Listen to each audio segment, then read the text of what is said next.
होली की आत्मा। बचपन से शहर में रहने वाला मनोज इस साल होली की छुट्टियों में अपने गांव दुर्गापुर वापस आता है, जहां उसे देख पूरा गांव खुशी से झूम उठता है। जब गया था तब इतना सा था और अब देखो कितना बड़ा हो गया है।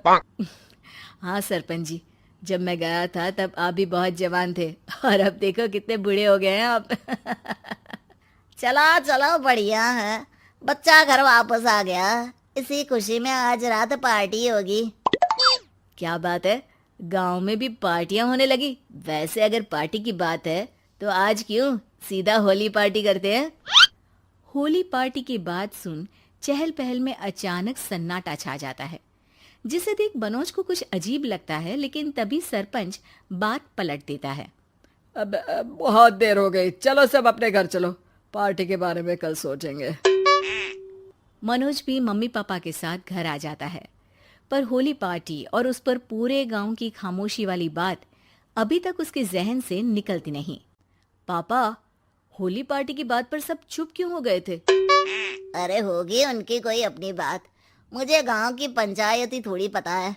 थक गया हूँ, चलो सो जाते हैं, कल बात करते हैं।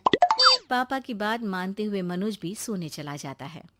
आज तो छुपा लिया, लेकिन हफ्ते बाद जब होली का दिन आएगा तब इसे कैसे रोकोगे? अगली सुबह सूरज के साथ ही मनोज भी गांव घूमने निकल जाता है, जिस पर रास्ते में उसे अपनी ही उम्र के कुछ लड़के भी मिलते हैं, जिनसे दोस्ती कर अब वो उनके साथ घूमने लगता है। इसी तरह कुछ दिन बीत जाते हैं और होली नजदीक आने लगती है।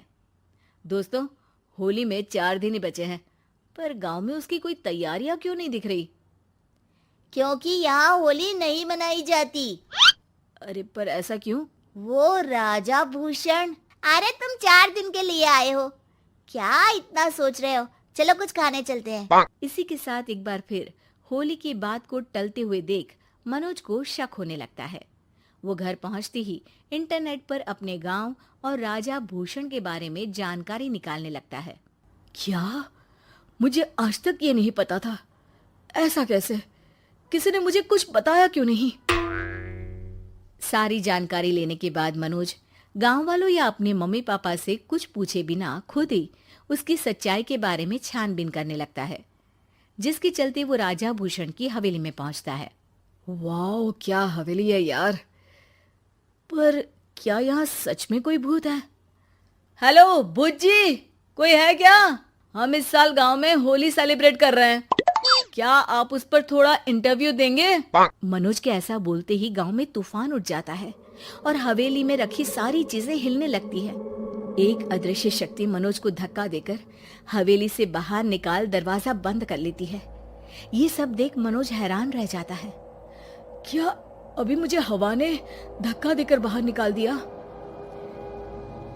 मेरे होते हुए इस गांव में कभी होली नहीं मन सकती, इसलिए दोबारा ऐसी कोशिश भी मत करना, अंजाम बुरा होगा। आवाज सुन मनोज हैरानी से इधर उधर देखने लगता है, पर उसे कोई दिखाई नहीं देता। वो गांव वापस आ जाता है, जहां तूफान की वजह से सब कुछ तहस महस हो चुका होता है। आखिर ये तूफान आया कैसे? ना ऐसा कोई मौसम था और ना ही हमने होली का त्योहार मनाने की बात की थी।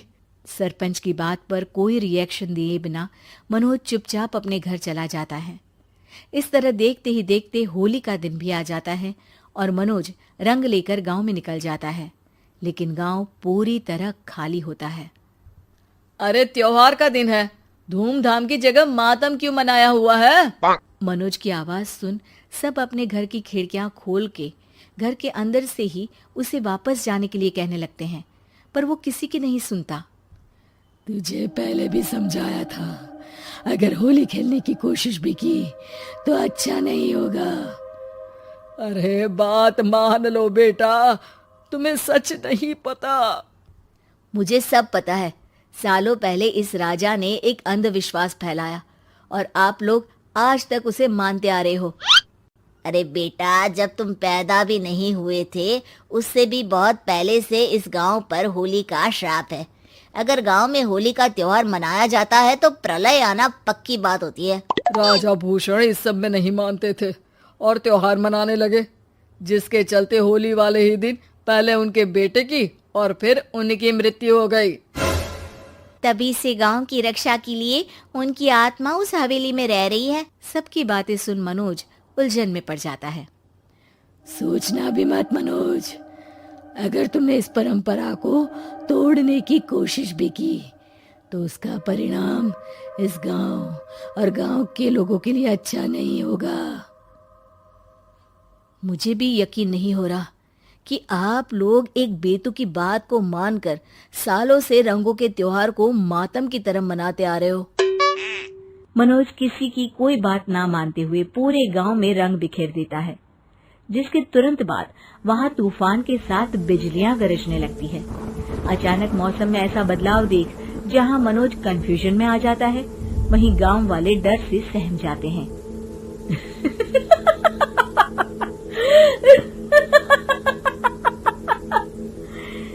इस लड़के ने हमारे जैसे सिर्फ अपने स्वार्थ के लिए नहीं बल्कि पूरे गांव की खुशियों के लिए यहाँ होली मनाई है, जिस वजह से अब इस गांव पर होली का श्राप टूटता है। ऐसा बोलकर राजा का भूत वहां से गायब हो जाता है, जिसके बाद गांव के लोग धूमधाम से होली मनाते हैं। खुशियों के रंग गांव में बिखरे ही होते हैं कि अगली सुबह अचानक मनोज कहीं गायब हो जाता है और एक बार फिर गांव में होली का नया राज शुरू हो जाता है।